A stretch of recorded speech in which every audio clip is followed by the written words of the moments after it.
Interesting background, both in the Obama administration and the Justice Department. Also have expertise in immigration, worked for Chuck Schumer, really broad background on lots of things that are pressing right now. So welcome and thank you. Thank you for coming. As always, Kim, great to talk to you. Yay, this will be fun. Yeah, so I want to start with January 6th, because I know you live near the Capitol with small children. So you know, anyone who's watching with children understand that kind of ramps things up a little bit when you're talking about a huge military presence. So can you just explain what it was like? Yeah, so and as I was saying to you, you know, it's for anyone who was around for 9/11, it really, the scene around the Capitol has a feeling like what 9/11 felt like, where things sort of returned to normal within a day or so, but they didn't, right? Where there was a National Guard presence, there were armored vehicles everywhere. The entire Capitol complex, like as you know, Kim, there's a building and like a park around it. And I don't know, how big is it, 150 acre, whatever. It's like a, you know, like a park and a complex and statues and stuff.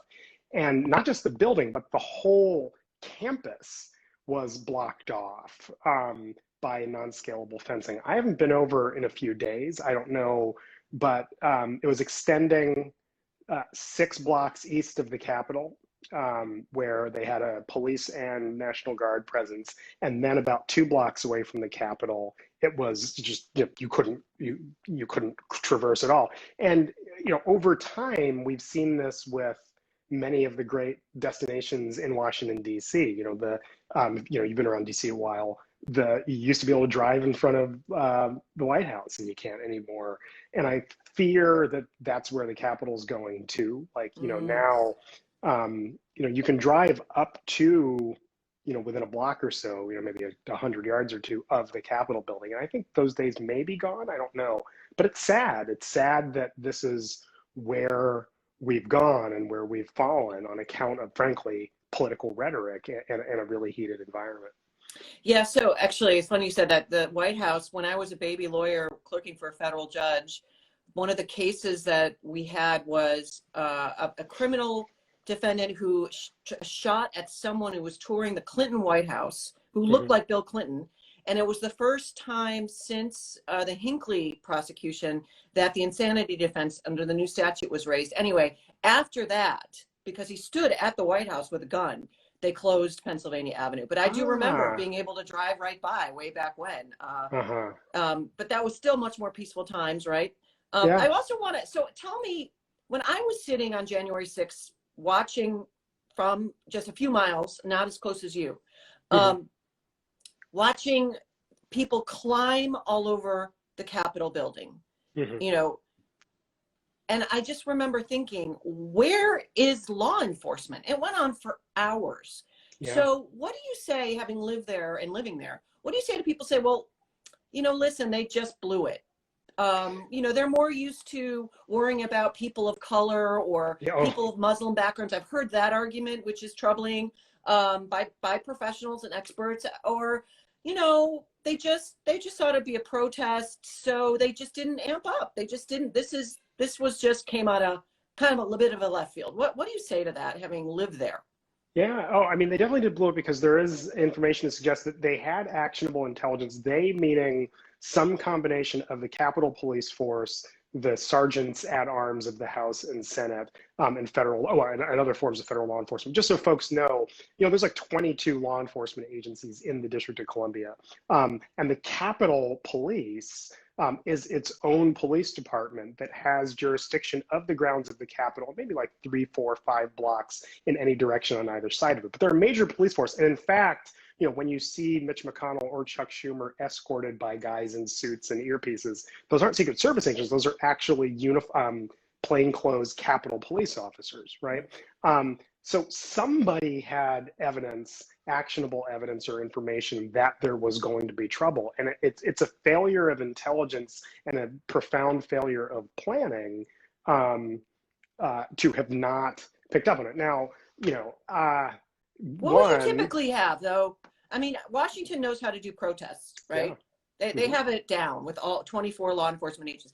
I mean, what on a typical day without this contested election, without all the fever pitch that was heading up to January 6th without this intelligence from the FBI the day before, right? And now we're hearing, it came out yesterday, there was online chatter about some of these people saying they're going to do citizens arrests of members of Congress for treason. So that's pretty serious. That's a pretty serious threat that normally law enforcement would kick into gear. But just on a regular day, tell us what it's like to live near the Capitol. What kind of law enforcement presence is just typical because that is the seat of the United States Congress?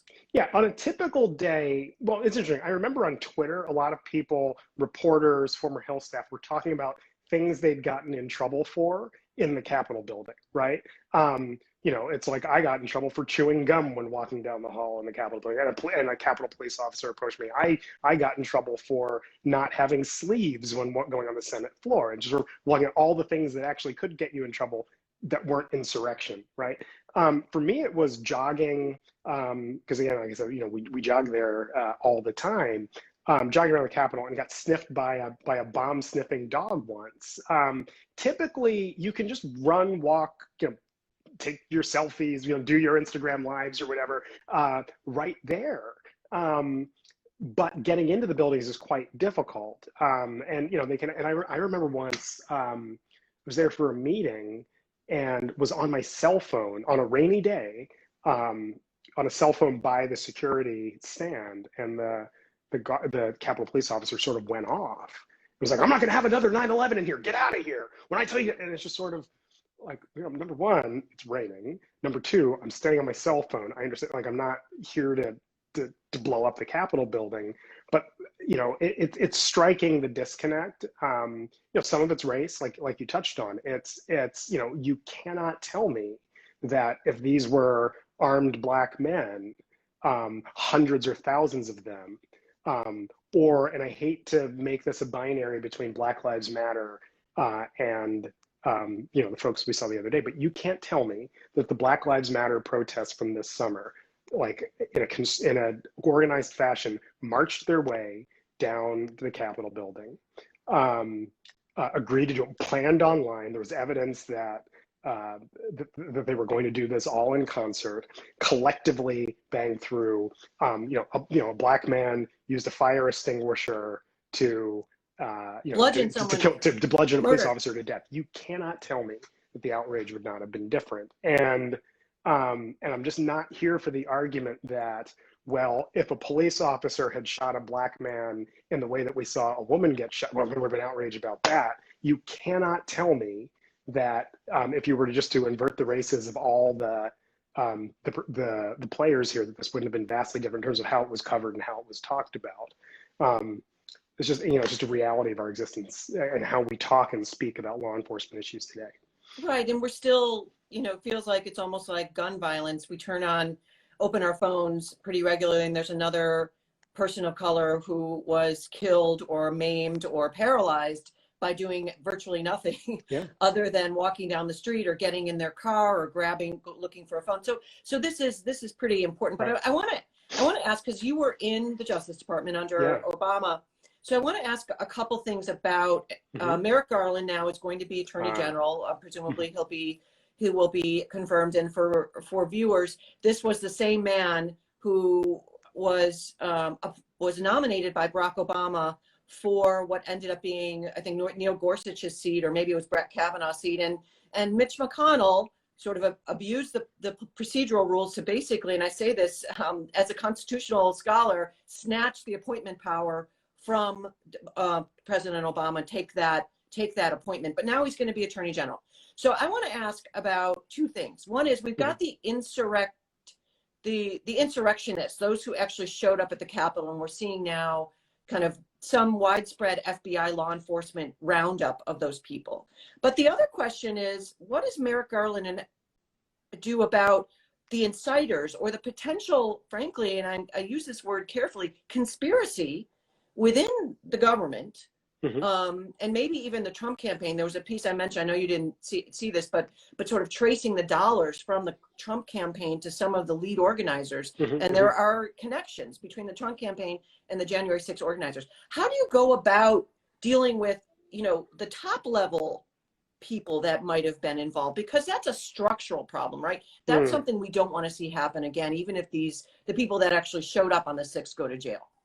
Well, number one, get the standard bearers of the party or in the country or in Congress to stop spouting conspiracy theories. So, in a post-truth society, you're going to have people who behave in a post-truth manner and attempt to take up arms against their government. So it's started with the former president of the United States, perpetuated by a number of actors in Congress, and so on. So, I think a lot of it is the rhetoric and the idea that, literally you had a president who was spouting a lie and in effect directing people to, even if not explicitly, to go beyond the bounds of the First Amendment.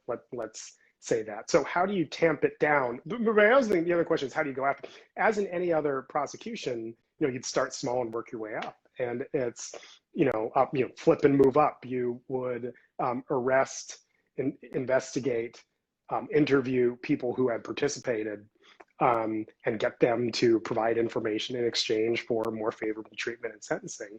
Get them to provide information on who else they worked with and who else sort of led the effort of the charge. I'm going to lower my camera a little bit. I'm here. Ready? Okay. Do you think do you think could be an appetite in the Biden administration to actually indict the president?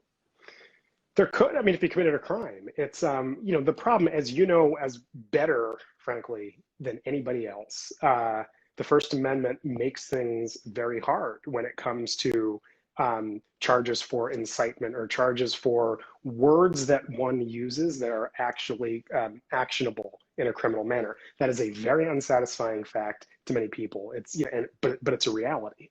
We talk about the Brandenburg test and the idea of the things you can say that might be seen as incitement or so on. And that's simply going to be challenging. So just to be clear for people, the Brandenburg test says, so normally we've got First Amendment free speech rights. A lot of people think that's unlimited, but like anything, there's a balance. There's a public interest that has to be balanced against individual rights. And Brandenburg basically says, you can't shout fire in a crowded theater without a fire, because people could get stampeded. So even though you want to speak that way, you could still be arrested and have that speech tamped down in order to not incite some violence. So the question is, did Donald Trump and others cross that line on the 6th? And I think at a minimum, and maybe some of your viewers will take serious issue with it. I know people have blown up about it on Twitter, but at a minimum, you could investigate the president for an incitement charge, or for some for charges related to people's conduct in the context of the conduct. You can at least investigate it. That reasonable doubt standard is really, really, really high. It was built, it was established by Lord Blackstone in the 19th century as a means of letting guilty people go free to protect the integrity of the system. And it's just hard to convict someone on that basis, because you can make the argument, what the president can say is, I was directing people using coarse language or strong language or an excited manner. I was directing people to exercise their First Amendment rights. Make your voices heard. Now, look, you roll your eyes at that and say, come on, you were saying, let's march down to the Capitol or whatever. But for those incitement charges, getting around the protected conduct question is just going to be quite challenging. Well, and that's why, as you indicated earlier, the investigation starting with lower level actors, if there's more information that's gathered that demonstrates some knowledge of the potential violence, some connection that you can show he knowingly did that, knowing that was going to follow, I think that would shore up. So I personally think that we just don't know. We don't know the facts on January 6th, and it's going to take months. And I think there's going to be some pretty alarming things that come out of the investigation publicly. And you know what? Back to this question. This is fun to talk to a constitutional law professor. We in America, and the commentariat and the commentator class and so on, get hung up on this question of criminality. What can you charge with a crime? What is illegal? As Borat or as Ali G would say, what is barely legal, right? Literally, what's illegal versus what's not. And on, some of this conduct by the president of the United States, it's just not necessarily illegal. It's distasteful, it's objectionable, but it's not necessarily illegal. It is impeachable though. And what people, there's many different frameworks in the world, right? There's the legal framework that we exist in, like some things are unlawful, some things aren't. There's a social framework, which is that when you violate the social contract, you pay for it, right? And maybe that's not the same standard as being convicted of a crime, but you can be kicked out of a yoga class or a book club for engaging in conduct that isn't criminal. The same thing applies to the presidency. And what people are getting hung up on is, did he commit a crime or did he not? But maybe he didn't, but what he did engage in is conduct that is patently unbefitting a president of the United States. And so, number one, he ought to be impeached. He already was. Number two, he ought to be barred from running for office ever again. And were he still in office, he could. This absolutely makes the case and hits the standard for abusing one's oath of office and abusing the powers of office. So think about the various things. And frankly, this comes up in the context of people in the White House or in Congress who maybe didn't necessarily engage in criminal conduct, but are now out looking for jobs in the private sector, or are now out getting speaking fees and so on. The marketplace can still punish them even if they haven't committed crimes. And so when the architects of this conduct in the White House go, getting their TV deals and so on, book deals, and the marketplace can just say no, and people can either choose not to buy their books or simply not be signed and not be hired. And that is, in a world that is so heavily dependent on reputation, that's almost as punishing. And for someone who wishes to run for president again, and people who wish to run for office again, that's almost as punishing as convicting them of crimes.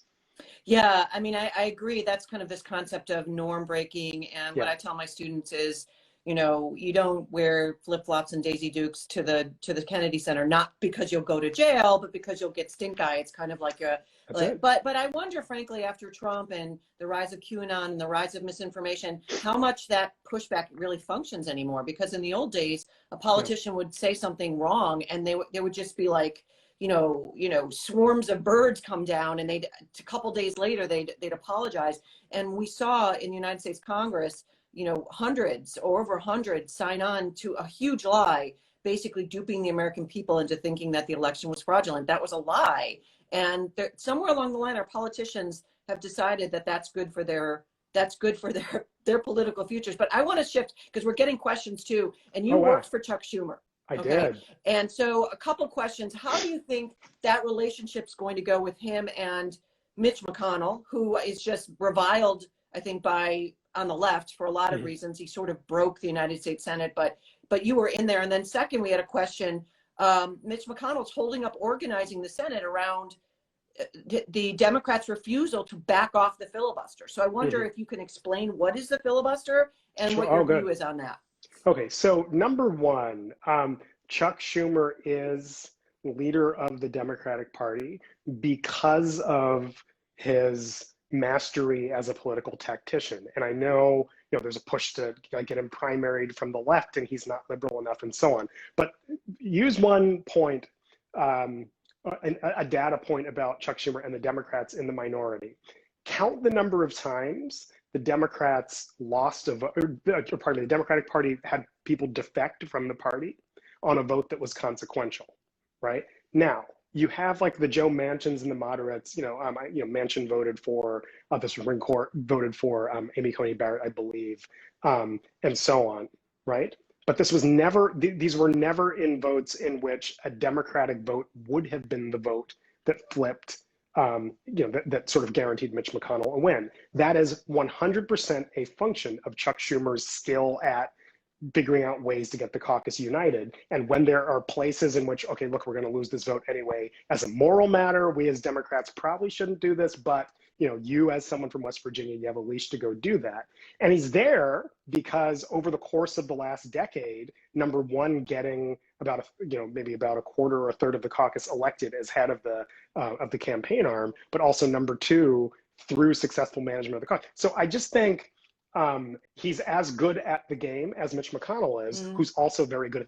These people are just good politicians. So I think what you see from Chuck Schumer is figuring out ways to not get played by Mitch McConnell in a manner that still works for the interests of the Democratic caucus. What both, the American people, of course, but as the leader of this 50-person entity, as the Senate Democratic Party, his goal is keeping them united and not putting any of them in a position where they have to take votes that will come back to bite them later. So on this impeachment versus filibuster and so on. So first, big picture, what is the filibuster? It is a little bit of a history lesson, as you know. Thomas Jefferson said, when you have a cup of hot tea, what do? You pour it in the saucer to cool it, which seems weird. I mean, who does that? But needless to say, you pour it in the saucer to cool it. The Senate is known as the cooling saucer of legislation, where things go to slow down. The filibuster is one such thing that doesn't allow the minority to, it gives the minority a very strong voice. So what it is it requires a 60 votes to get most things done in the Senate, right? What this instead of a bare majority, instead of just 50. And I guess in the old days, it really meant, someone from the opposing party would literally just keep the floor debate going overnight, and people would get exhausted. But we sort of shortened that, so now they just mention, I'm filibustering, and they don't do it. So some people are saying, listen, now it's a 60 majority, not a 50 anymore, because you don't even require the minority party to stay up all night with caffeine and get a hoarse voice and decide to go through that difficult process. So some are saying, listen, it's distorted, so it's not even, for legislation now, it's 60, it's not 50. And so should we even have it? I think that's the argument. Yeah, and the argument is that, institutionalists say the Senate needs a 60 vote threshold, because if you drop it to 50, you become like the House of Representatives, and it's winner take all, and it's more partisan, and so on. So there's a question of what McConnell was asking Schumer to do was simply pledge not to remove the filibuster over the course of this 2-year term that they're in office. The Democrats have said that's unilateral disarmament. And so, no, we're not going to do it today, but we still reserve the right to do so down the road. Where this is all coming into play is this question of the timing of an impeachment trial and so on. And the deal they've struck is that this Monday, 2 days from now, the articles of impeachment will be transmitted to the Senate. Then there will be a 2-ish week period in which the Senate will pass Biden's nominees, and at which point there'll be a trial. I think that thinking this through, I think that's actually politically smart for Democrats, because it takes away the question. So imagine if Schumer had agreed to a 2 or 3 week delay on the trial. And then the articles of impeachment, if they were given to the Senate 2 or 3 weeks from now, this entire 2 or 3 week period, every day Chuck Schumer and Nancy Pelosi would be battered by questions of when are you going to start? When are you going to start? When are you going to start? Now you are introduced articles of impeachment. The Senate is not taking up the trial right away for the sole purpose of confirming Biden's nominees. That's what they're going to be doing for the next 2 weeks. We're getting hopefully an attorney general and a secretary of defense and so on. So I actually think this was a win for Democrats, but we'll see how it all plays out. Well, and it also allows for time to collect spade work and evidence to put a very strong, Schumer said, this is going to be a real trial. It's not going to be the fake trial that we saw with the first impeachment.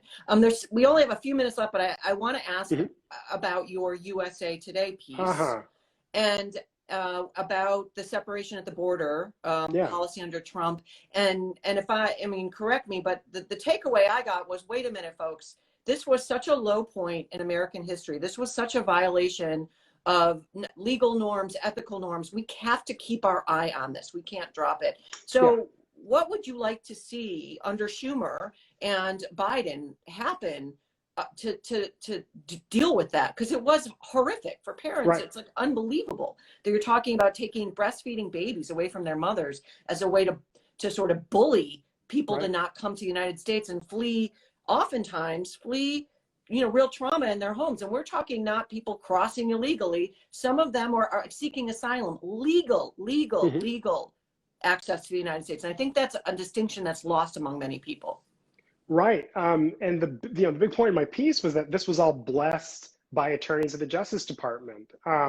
And it all fits into this broader theme of the Trump years where the president, frankly, in the last night, we have this story about the president wanting to install a new attorney general to push voter fraud claims because he wanted the Justice Department to be carrying his water. And people at the Justice Department found it, the leadership, it was Rod Rosenstein and Jeff Sessions, felt it was their duty to get the president's political goals with respect to immigration carried out the border. This was an important piece for me to write because I also worked at both the Justice Department and ICE as well during the Obama administration. So I saw this issue a great deal. Never was there a point in the Obama administration in which there was intentional separation of children for the purpose of deterring people from coming to the country. A point I make in my piece is that for all of the flaws in the Obama administration's approach to immigration, there was never ever a point at which discretion was taken away from prosecutors where they couldn't make the decisions to say, you know what, as a moral matter, this is a case I just should not bring. And this is a stain on not just us as a nation, but the Justice Department and its willingness, or at least the leadership of the Justice Department. There are hundreds of thousands or 100,000 great people there, but a few really in the tank leaders who just existed to make Donald Trump's political goals a reality. And again, we see it, that everyone should read the New York Times and Washington Post piece from last night about wanting to fire Jeffrey Rosen, the acting attorney general, over voting issues, because there's a scene that's described like a scene out of The Apprentice where the president takes the former attorney general and the head of this bureaucrat from the civil division who became a Trump toady of sorts, where they're making their cases to the president as to why he shouldn't fire the attorney general. This is madness and bonkers. And all of this speaks to the fact that he just shouldn't have been president in the first place, should have been removed the first time they had an opportunity to do so, and should be convicted by the US Senate when they do. It's a question of fitness for office as much as it's a question of partisanship and abusing the power, the oath that the president took. Yeah, and it's fascinating in reading that. I mean, I think what you're teasing out here, and you and I both were in the Justice Department, is that these people take their jobs very seriously in terms of serving the public interest and serving the Constitution as neutral arbiters of justice. If you politicize that, then we're no longer a democracy. You've got whoever's in power saying, "Go after my enemy, give my buddy a break. Go after my enemy, give my buddy a break." And there was a scene where the Apprentice, and I think somebody was there, called it The Apprentice. And essentially the next tier said, listen, we are going to abandon, we are all going to resign if you remove Jeff Rosen and have the replacement so basically installed to proceed with the big lie about a stolen election. And remember, as you know, the Attorney General can bring lots of cases. That has power. They're in charge of the FBI. That's sort of handing a weapon to that failed movement, that big lie. So it's really amazing that there were people that still had integrity that said, you know what, we're going to step aside. And I agree with you. I wish it had been done earlier. And even Rod Rosenstein supposedly floated the 25th Amendment, and that fell flat, and he got a lot of criticism for that. And an important point, I think what's lost on people is that, yes, the president is the head of the executive branch. The Justice Department is part of the executive branch. So many people would think, and it would seem natural to think that, well, the president sort of runs the Justice Department then, just like he runs the Defense Department.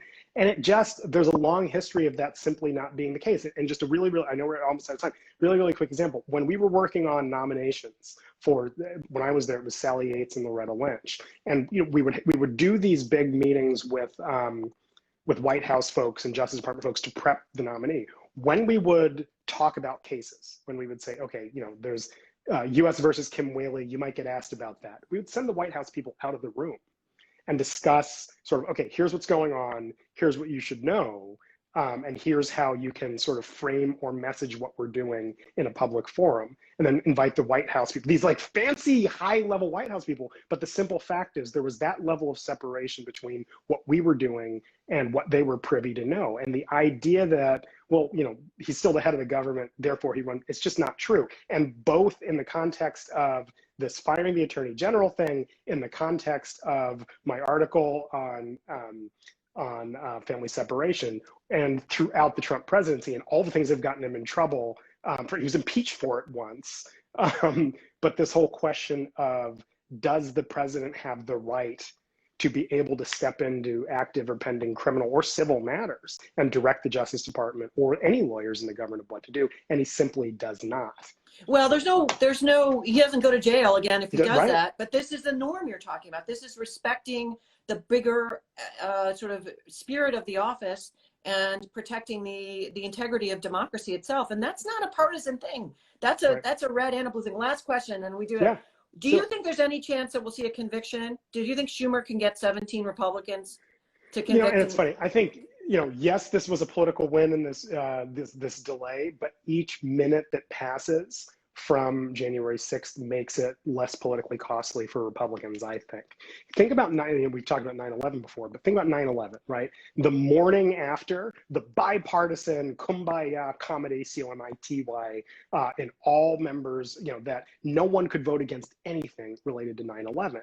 And the morning, January 7th, if you were to have had a vote to impeach Donald Trump, you would have gotten a lot of people. But now there's all these, they can say, oh, due process. Well, he's not president anymore. Right, exactly. He's not president Well, and I don't mean anymore. to be cynical, but due process is to protect criminal defendants from going to jail without process. You and me, right? It doesn't apply to presidents in that way. But and now there's look, there's a new president. We'd be dividing the country if we did this. And now, as each minute passes, more of those arguments become compelling. Well, why are you still worried about Donald Trump? Like, that's Trump derangement syndrome, and you're still. So I think 17 is hard.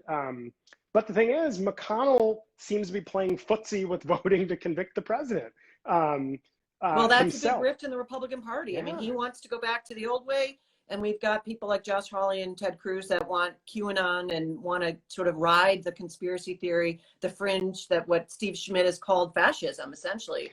And we don't know what's going to come out between now and February 8th, right? We don't know what additional facts. But again, I think we know enough to know that any additional facts short of the president having said into a dictaphone, I want people to go kidnap Nancy Pelosi, nothing's going to be worse than what we've for conviction purposes, worse than what we've already seen. So as we get further away, it just becomes a different political matter for all of those senators. And remember, 17 with only 50 Republicans, that's a significant portion of the caucus. And once you pick out, don't just say Hawley and Cruz, but there's a good, there's a good percentage of them that are that see it as politically costly.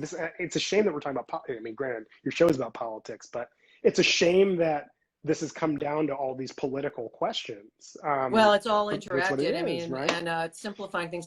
And I keep saying this, but somebody just asked, any accountability you think for members of the United States Congress that were involved in that?